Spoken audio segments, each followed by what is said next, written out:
Here a question in two variables. Last time word problem part 2 करेंगे. Part 1 का video पहले बनाया था, अब पार्ट 2 का बना रहे हैं.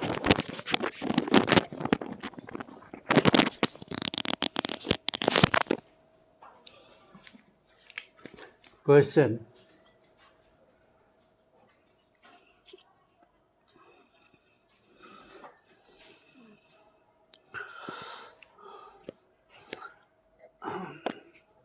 first, a two digit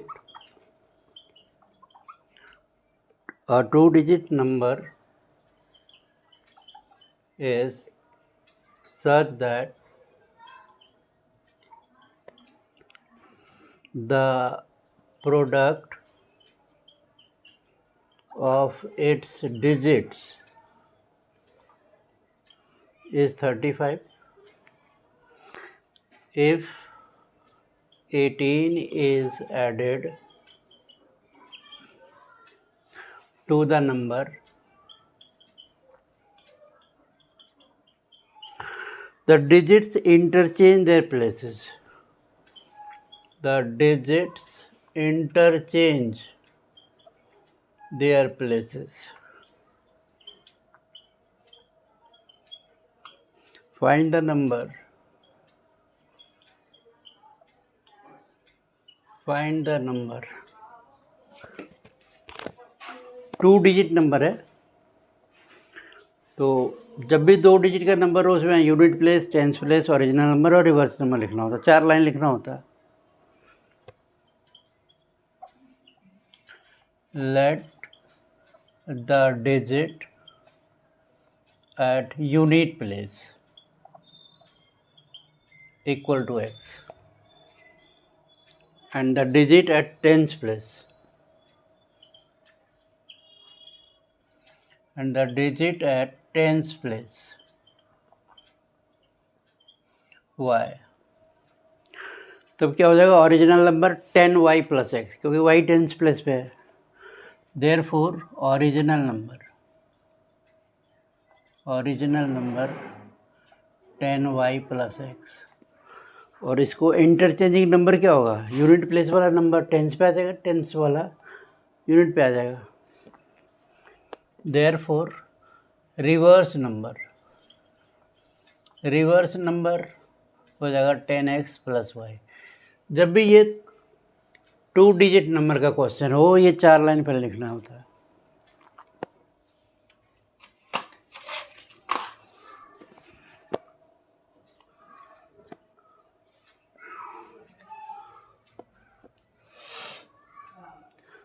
अब क्या है? पहला कि sum of the 2 digit number is such that product of digit is 35.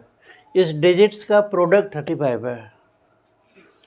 मतलब x into y is 35. Therefore y क्या हो जाएगा? 35 अपॉन x.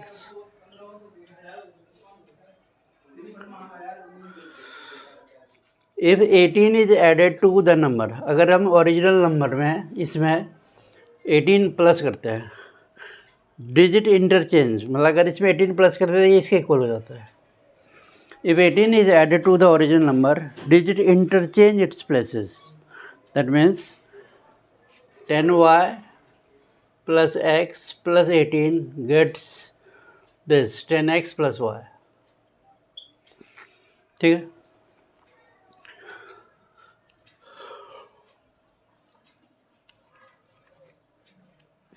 वेरिएबल्स को सेपरेट कर लेते हैं. 10y प्लस x, ये 10x इधर आएगा माइनस 10x, y इधर आएगा माइनस y, और ये कांस्टेंट इधर आएगा माइनस 18. सो x minus 10x, like term है, x और 10x will be minus 9x. 10y minus y is plus 9y minus 18. अब तीनों में 9 कॉमन है, 9 कॉमन है. कॉमन ले लेते हैं. यहाँ माइनस है तो माइनस 9 कॉमन ले लेते हैं. Minus plus minus y minus 18. Therefore x minus y will be minus 18 upon minus 9. 9 1 जा 9 2 जा. x minus y equal to 2. ये हो गया सेकेंड इक्वेशन। अब दोनों इक्वेशंस को सॉल्व करेंगे तो और एक्स वाई निकलेगा।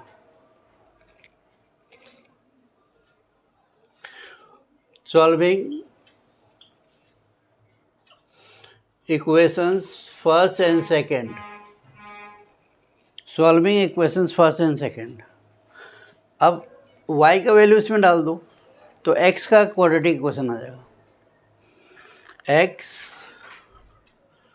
माइनस वाई इक्वल टू 2 है, तो x माइनस वाई का ये वैल्यू निकला है।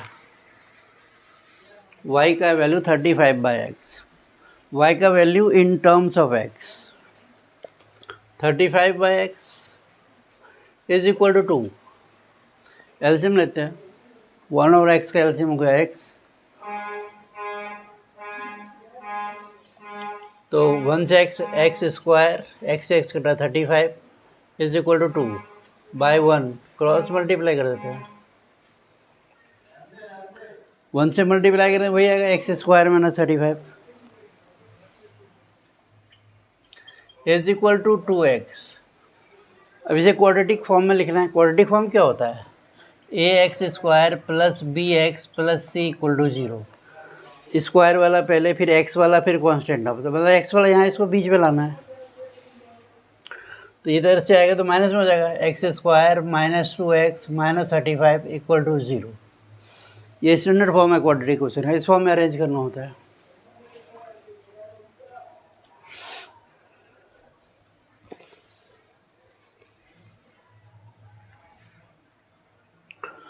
तो ये हो गया x square minus 2x minus 35 is 0। 35 का मिडल टर्म स्प्लिट करना है कि 2 आ जाए। 7 5 जो 35, तो -7 + 5 -7x + 5x - 35 is equal to 0। इसमें कॉमन है x माइनस 7, इसमें क्या कॉमन है? +5, x 5 7 या 35, तो ये कॉमन हो गया x माइनस 7, और फिर ये x + 5 कॉमन हो गया इज इक्वल टू 0।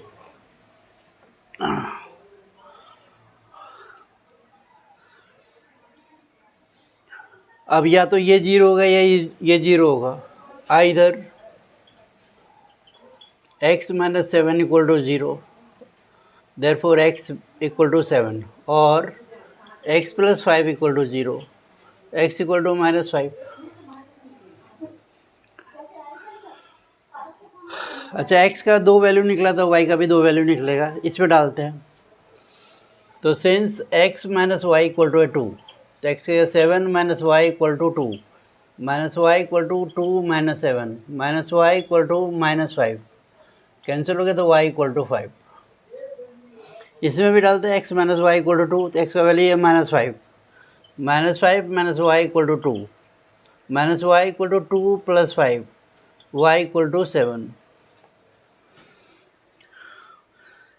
x और y का 2 वैल्यू आया, तो 2 डिजिट का नंबर भी 2 आएगा।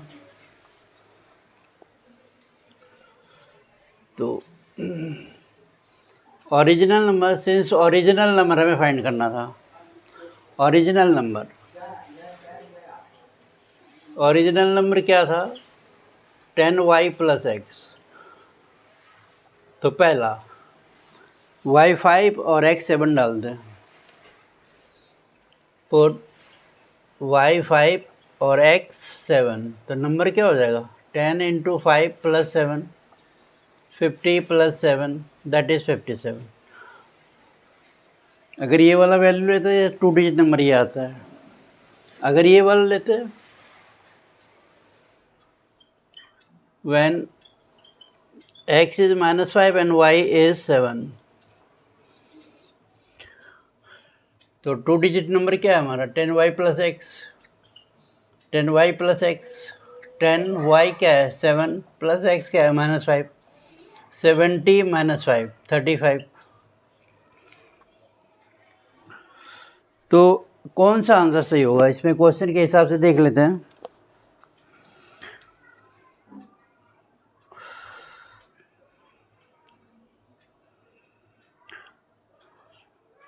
प्रोडक्ट 35 है,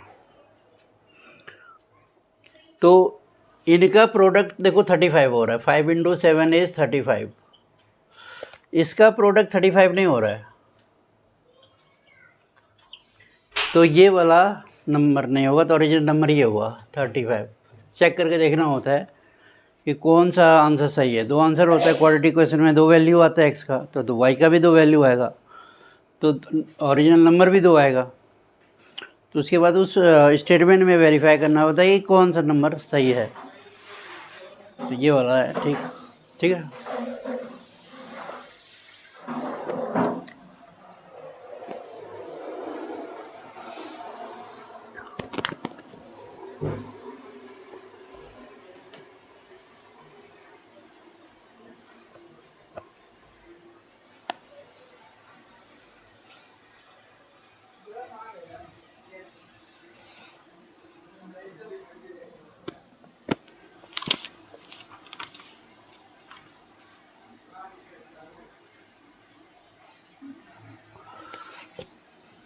Second,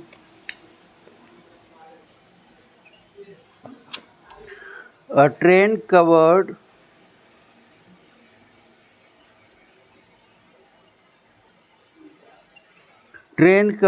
a certain distance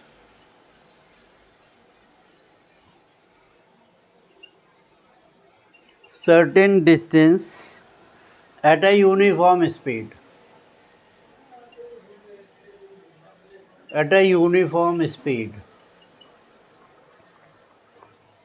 If the train had been 5 kilometer per hour faster, it would have taken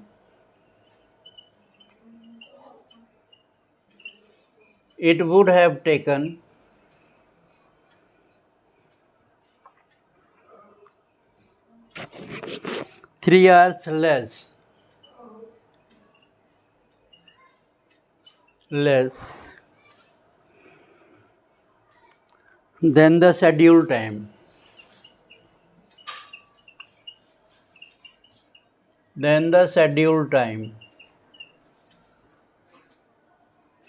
And if the train were slower,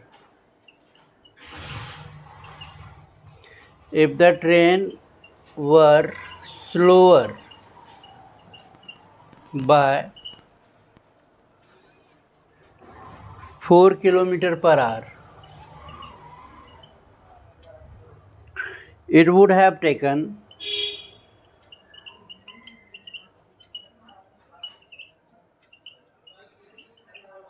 3 hours more than the scheduled time.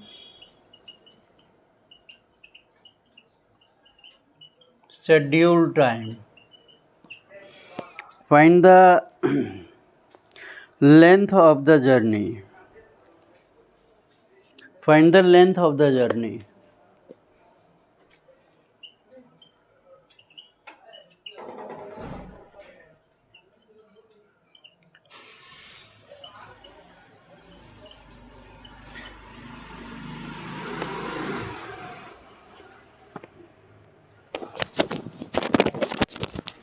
Train cover certain distance, यही certain distance find करना है। Length of the journey means this certain distance, you have to find this certain distance, कितना वो दूर जा रहा है। अच्छा, आर train covered a certain distance at a uniform speed, एक यूनिफॉर्म स्पीड से जाता है। अगर ट्रेन की स्पीड 5 किलोमीटर पर आवर ज़्यादा हो जाए तो उस सर्टेन डिस्टेंस को कवर करने में से 3 घंटा कम लगेगा। दूसरा केस कहता है अगर ट्रेन स्लोअर हो जाए बाय 4 किलोमीटर पर आवर, उसकी स्पीड कम हो जाए इतनी, तो उसी डिस्टेंस को कवर करने में 3 घंटा ज़्यादा लगता है। तो वो डिस्टेंस फाइंड करना है, length of the journey find करना है।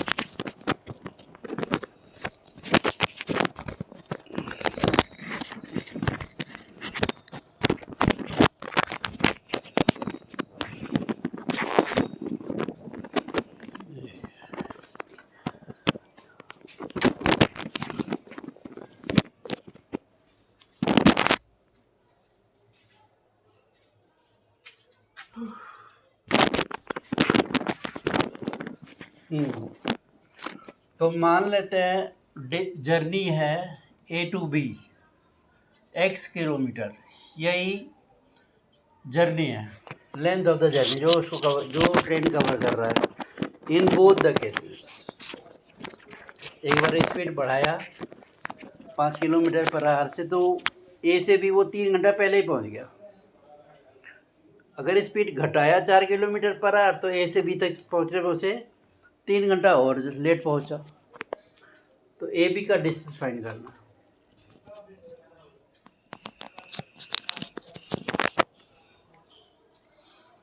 तो let the distance equal to x kilometre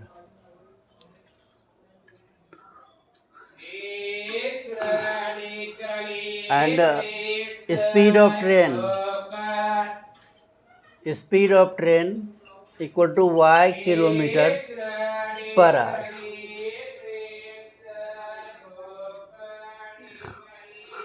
तो स्पीड होता है डिस्टेंस अपॉन टाइम, ठीक है ना। इसी फॉर्मूले को यूज करना है।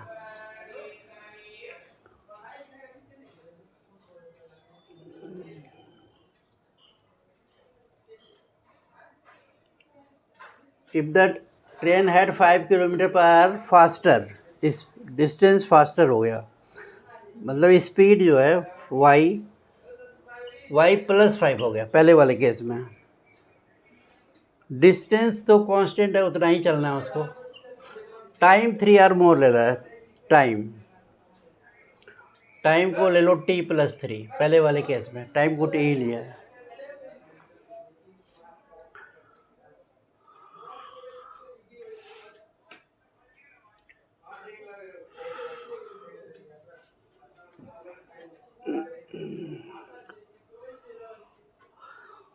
इसमें 2-3 वेरिएबल हो गया।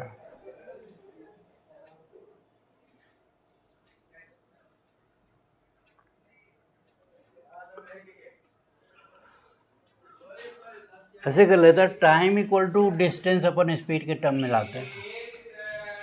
तो टाइम होता है, डिस्टेंस क्या है x, स्पीड है y। तो टाइम कितना लगा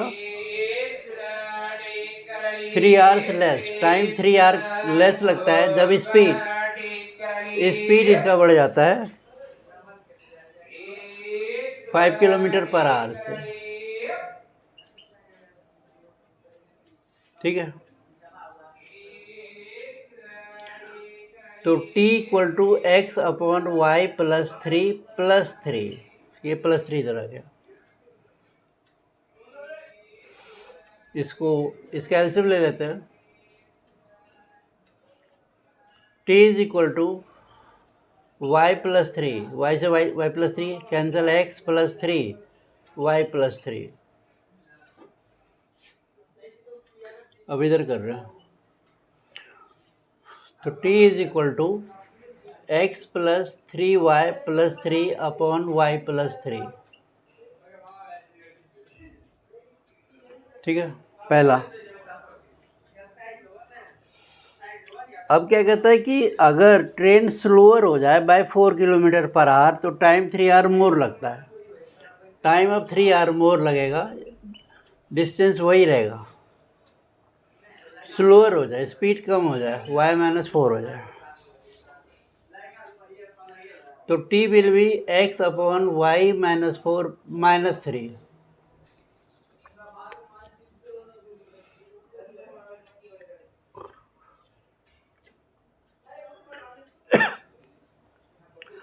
t इज एलसीएम हो गया y-4, x -3 y-4।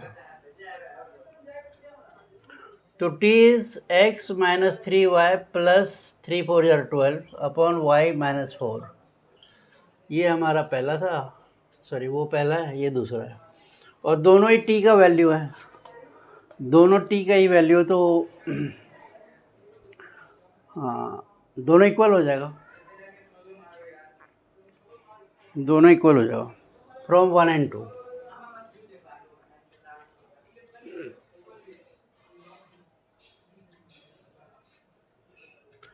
from equations first and second, x plus 3y plus 3 upon y plus 3 is equal to x minus 3y plus 12 upon y minus 4. तो एक ही equation बन रहा है इसमें. क्या क्वेश्चन.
दो इक्वेशन कैसे बनेगा इसमें.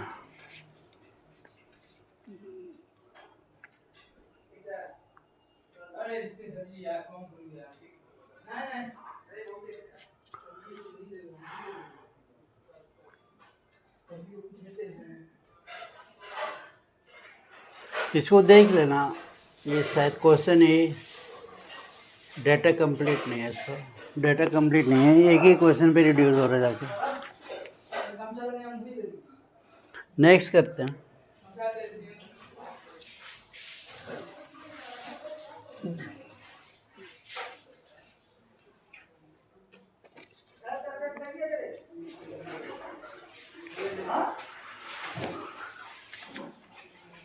Question. The larger of the two supplementary the larger of the two supplementary angles exceeds the smaller by 18 degree. Find them.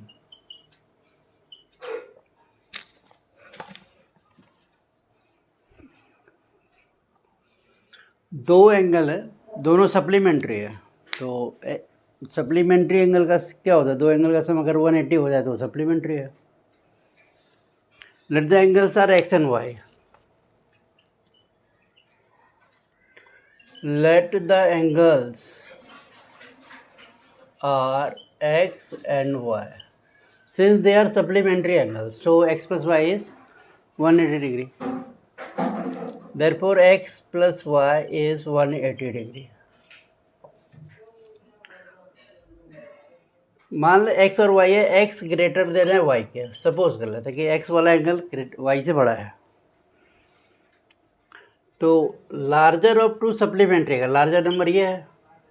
Exceeds the smaller number से 18 मोर है. Larger of to supplementary. Larger number हमने x suppose किया. Larger number smaller number से 18 exceeds करता है, मतलब ज़्यादा है. एक इक्वेशन यहाँ से आ जाएगा. ये पहला है. y को उधर ले आता है. सेकेंड. दोनों को सॉल्व करते हैं. Solving 1 and 2.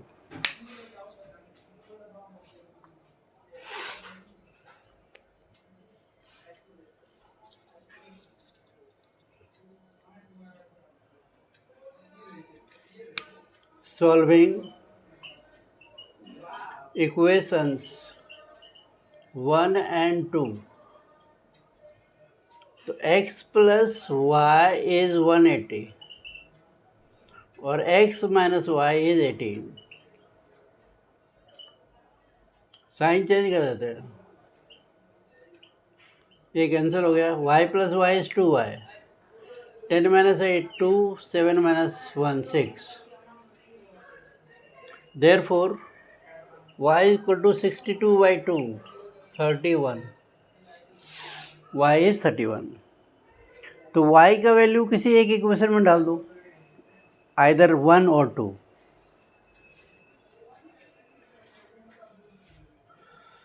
तो put the value of y equal to 31 in equation first. Equation first ही है. तो x plus y is 180. x plus y 31 equal to 180. Therefore x is 180 minus 31. x is 10 minus 1 7.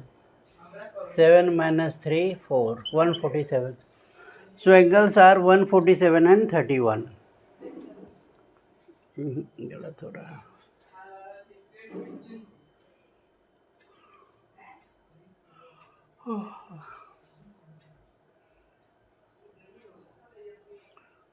दस में 8 2, 7 में 1 6, 162 होगा ये. 162 81 81 81. 10 minus 1 is 9. 17 में 8 9 99. ये 9 है. तो angles are 99 degree and 81 degree. देखो ये दोनों सप्लीमेंट्री एंगल, इसको प्लस करके देखते हैं. 9 1 10 9 18 18.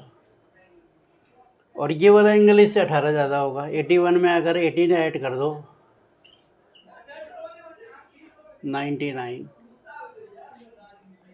ये वाला एंगल इससे 18 ज़्यादा है. दूसरा स्टेटमेंट ये कह रहा था कि larger angle axis the smaller by 18 and both are the supplementary angle. Means if their sum is 180 then the angles are supplementary to each other. So both the statements are verified over here. Next.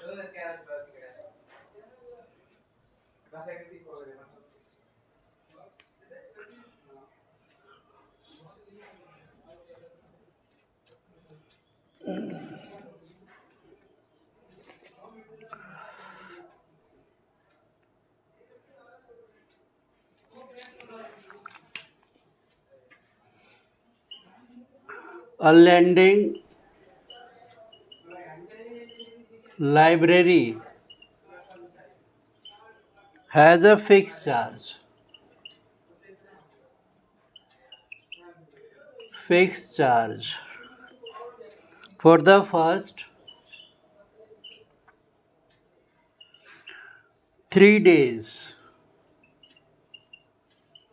3 days.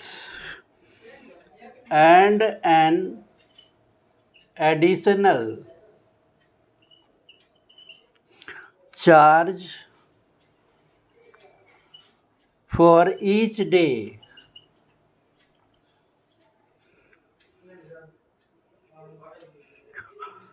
thereafter.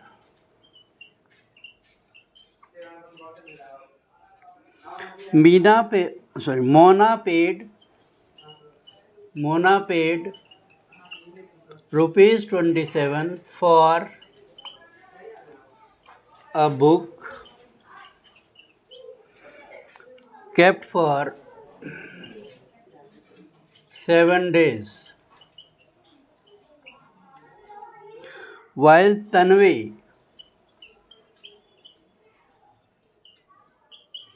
paid rupees 21 for the book she kept for 5 days. Find the fixed charge and the charge for each extra day. Find the fixed charge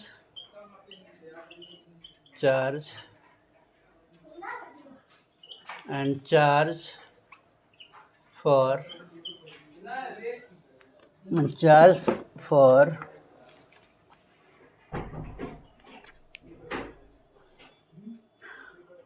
each extra day.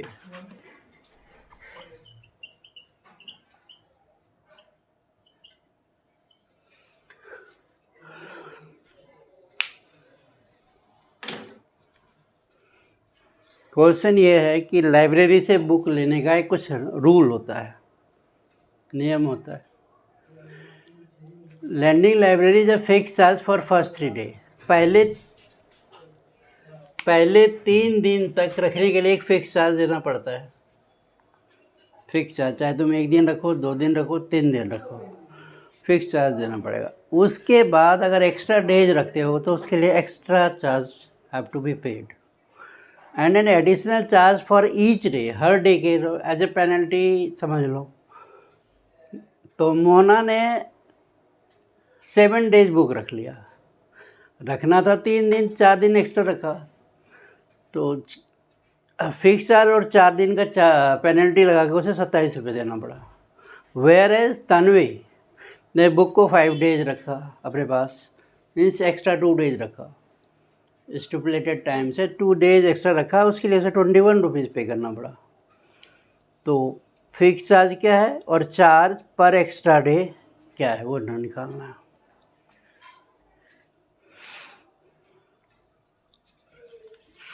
Let the fixed charge is rupees X and charge per extra day is rupees Y per day.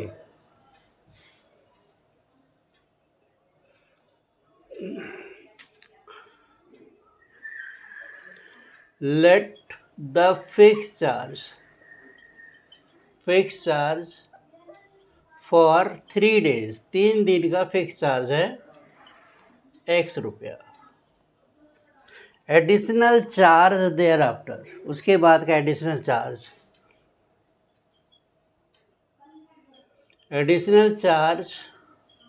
There after rupees Y पर day के हिसाब से उसे अब fine देना पड़ेगा। तो मोना ने 27 रुपया दिया, 7 दिन के लिए बुक रखा, 7 दिन रखना था, 3 दिन, तो 3 दिन का तो चलो X रुपया देना ही पड़ा।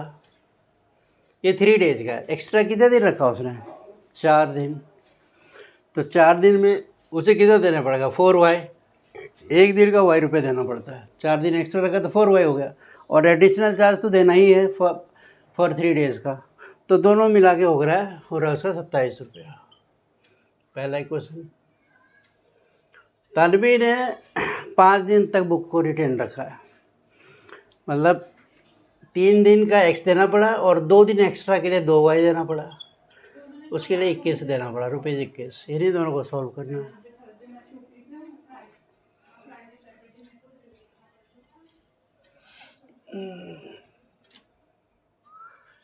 साइन चेंज कर देते हैं। 4 - 2 is 2Y, 6. Therefore, Y equal to 6/2, 3. Put the value of Y in equation first.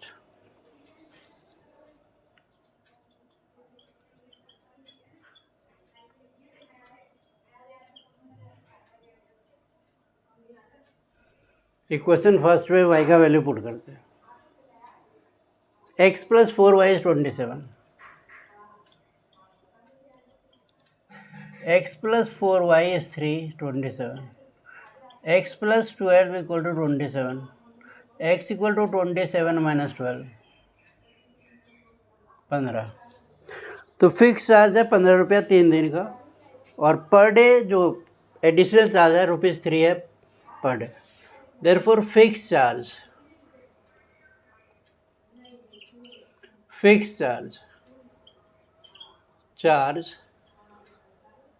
for 3 days is equal to rupees X equal to rupees 15. Additional charge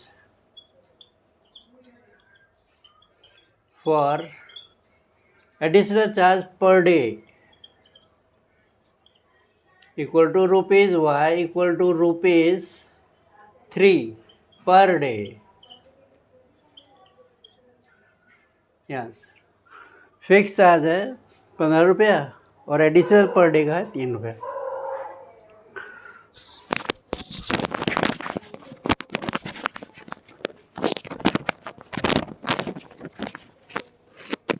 ठीक है, फिर नेक्स्ट वीडियो में आगे और करेंगे।